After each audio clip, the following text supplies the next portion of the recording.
Corné, we zijn nu aan het trainen voor het nieuwe seizoen. Klopt. Hoe kijk je terug op seizoen 2012? Ja, geslaagd seizoen.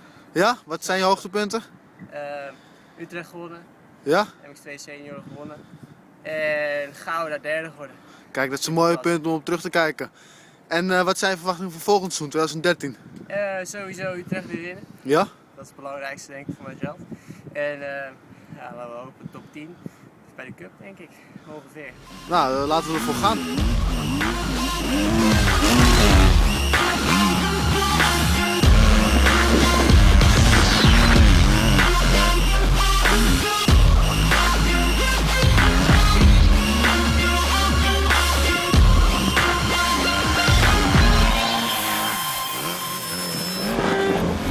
Time to get real.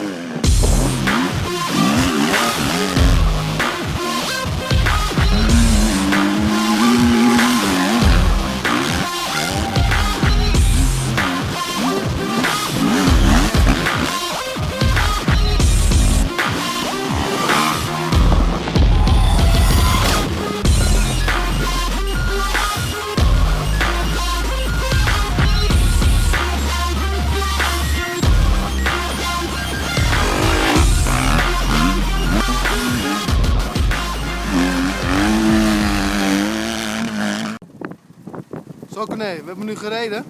En hoe bevalt de motor je? Ja, erg goed. Nieuwe motor.